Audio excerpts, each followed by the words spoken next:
임성훈 변호사와 짚어보도록 하겠습니다. 어서 오세요. 안녕하세요. 네, 정직 1년 징계 정도면은 보통 중징계라고 볼 수 있는 건가요? 어떻습니까? 네, 일단은 이 사안을 잠깐 놓고 일반적인 징계 기준으로 보자고 한다면은 정직 이상을 보통 어느 형태의 징계에서도 중징계라고 하긴 합니다. 그런 면에서는 이제 중징계라고 할 수는 있고요. 특히 이제 권고를 할 때 6개월 이상, 6개월에 이제 정직을 권고를 했는데 실제로는 이제 1년 징계를 했다는 면에서는 중징계로 보이긴 합니다. 다만 이제 이 중징계라고 하는 것이 소위 말해서 이러한 행위를 한 것에 있어서 상응할 수 있을 만큼의 조치인가, 특히나 피해자가 명확하게 있는 상황에서 피해자 분들이 느끼는 감정적인 부분들이나 여러 가지 부분에 있어서 충분한 어떤 소위 말하는 처벌이라고 볼 수가 있는지에 대해서는 당연히 의문이 제기될 수밖에 없습니다. 성실 의무 위반 정도가 뭐 중한 사안으로 판단한다고 했는데 보통은 성실 의무 위반 정도면은 일반적으로는 과태료 처분이 많다 이런 얘기도 있던데요. 네, 그렇습니다. 기본적으로 이제 변호사법상 징계가 가장 강력한 거는 영구 제명이 있고요. 그다음에 제명, 그리고 3년 이하의 정직, 그리고 과태료나 주의 경고 처분 등이 있습니다. 이렇게 나눠져 있는데 소위 말하는 이제 정직 이상인 제명, 뭐 영구 제명 같은 경우에는 법률적으로 사실상 거의 불가능하게 되어 있고요. 예. 불가능하다는 건 요건이 굉장히 까다롭거나 어찌 보면 실질적으로 현실적으로는 달성이 어려운 경우가 많습니다. 그래서 실질적으로 제일 강력한 거는 현실적으로 제명이었는데 네. 제명 아예 변호사에서 제외를 하는 것이죠. 예. 근데 소위 말해서 이렇게 성실 의무 위반인 경우도 굉장히 또 이 가슴 아픈 사안이기 때문에 이해가 되는 부분도 있지만은 가령 이런 사람들도 있습니다. 변호사인데 고객의 돈을 횡령하거나 뭐 아니면은 아예 사기를 저지르거나 예. 성범죄 등을 저지르는 것처럼 이제 굉장히 강력한 형사적인 처벌을 받는 경우들도 있기 때문에 그런 경우들이 이제 제명이 되다 보니 일반적으로 변호사로서의 직무를 불성실하게 한 경우에는 지금까지는 보통 과태료 처분 정도만 나왔다 이렇게 볼 수가 있습니다.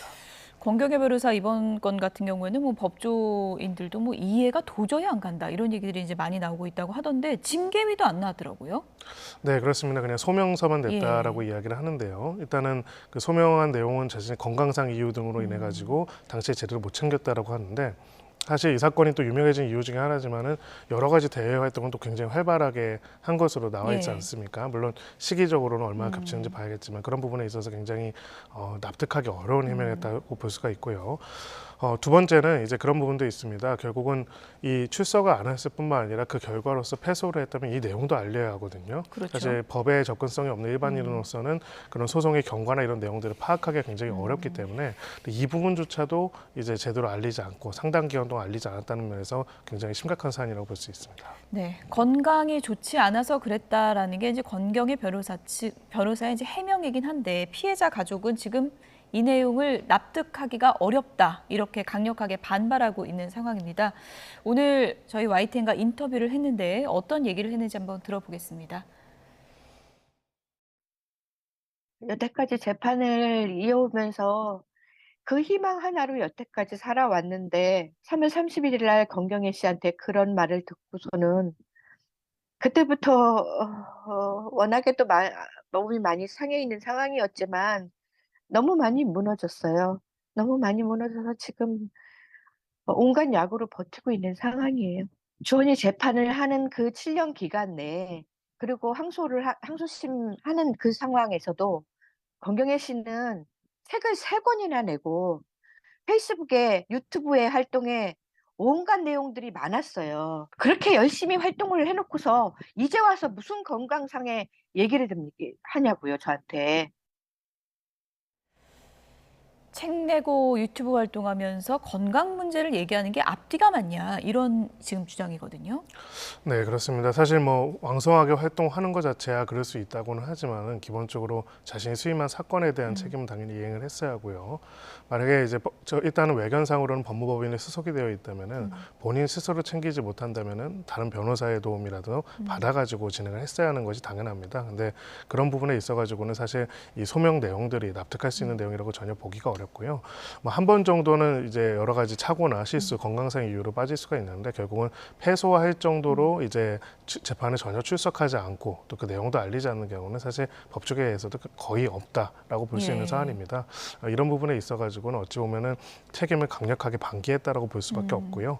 여기에 대해서는 이번에 징계는 변협 차원의 징계일 뿐이고요. 예. 사실은 이로 인한 여러 가지 책임들을 법적으로 별도로 이행할 부분들이 있습니다. 그리고 사실 정직이라는 판단이 내려지긴 했지만은 예. 실질적으로는 더 이상 이제 변호사로서 활동을 할 수 있을 것인가에 대한 부분들도 생각해 볼 필요가 있습니다. 변호사의 책무를 저버리는 걸 온 국민이 이제 알게 된 그런 그렇습니다. 상황인 거고, 변협 징계에 대해서 권경혜 변호사가 뭐 이의 제기라든지 그런 것을 할 가능성은 있는 건가요? 네, 30일 이내에 이의 제기를 할 수가 있고요. 본인만 할 수 있는 거죠? 그렇습니다. 예. 왜냐하면 이번 기본적으로 대립적 구조가 아니라 소위 말해서 변협 차원에서 이 사람에 대한 징계이기 때문에 예. 자신의 불이익 처분을 받는 처분의 대상자가 이의를 제기할 수 있도록 되어 있습니다. 네, 징계위도 나오지 않았기 때문에 모든 것을 뭐 받아들이겠다 이런 그 신호 아닐까 또 이렇게도 보는 시각도 있더라고요. 네, 그렇습니다. 뭐 지금 사안이 워낙 중대하기 때문에 예. 사실은 뭐 어떤 처분이 나온다 할지라도 실질적으로는 더 이상 이제 변호사로서의 신용과 신뢰를 보장할 수 없는 상황이 됐을 겁니다. 그런 상황에서 이제 이 부분을 이의 신청으로 다투는 거는 실익도 없을 거고요. 본인 스스로는 이게 이런 어떤 비극적인 일이 또 자신의 잘못이 더 이상 언급되지 않는 것을 원할 가능성이 더 높아 보입니다. 이미 재판은 끝났고 돌이킬 수 없는 피해를 입게 됐지만 이제 피해자 가족이 권경혜 변호사에 대해서 지금 손해배상 소송을 또 지금 제기한 상황인 거죠? 네, 그렇습니다. 권경혜 변호사와 또 소속 법무법인을 상대로 손해배상 소송 약 2억 원 정도를 예. 청구하고 있다라고 하고요.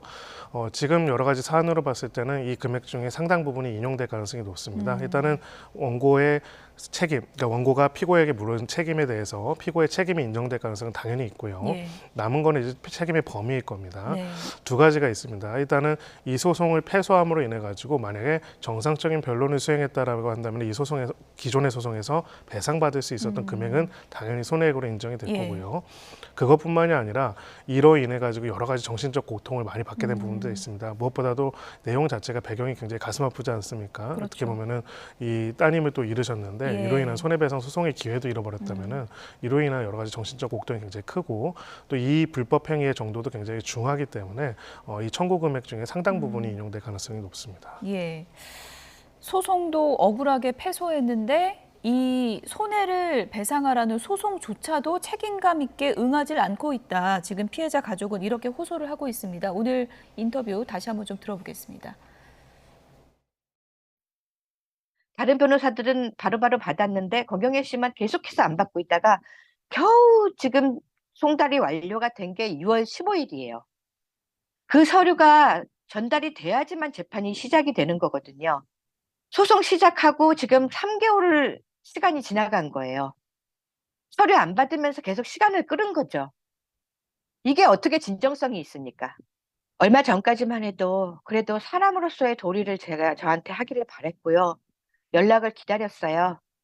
근데 그런 태도를 이제는 다 저버렸기 때문에 저도 일말에 인간에 대한 감정 던졌습니다.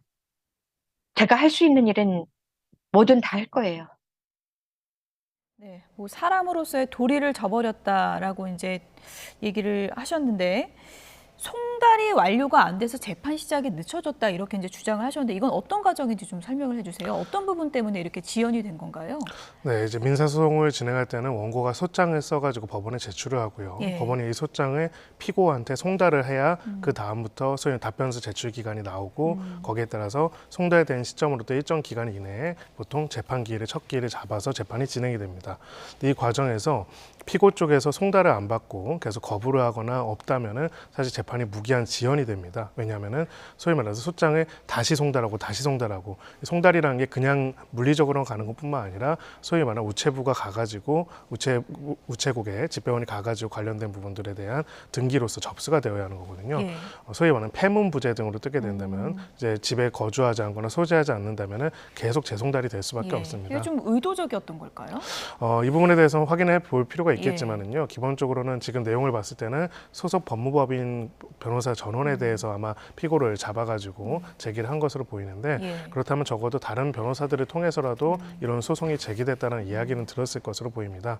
그렇기 때문에 어찌 보면은 의도적으로 안 했다고 보기는 판단을 해봐야겠지만 사실관계 봐야겠지만은 이 부분에 있어가지고 소송에 적극적으로 응해가지고 관련된 내용들을 배상을 하기 위해서 적극적이고 책임감 있는 노력을 하지는 않았다라는 거는 확실해 보입니다. 피해자 어머니가 이제 끝에 지금부터라도 내가 할 수 있는 모든 걸 다 하겠다라고 이제 얘기를 했는데 손해배상 소송 제기하는 거 말고는 또 마땅히 떠오르는 게 없거든요. 어떤 부분으로 좀 이 억울함을 조금 호소할 수 있을까요?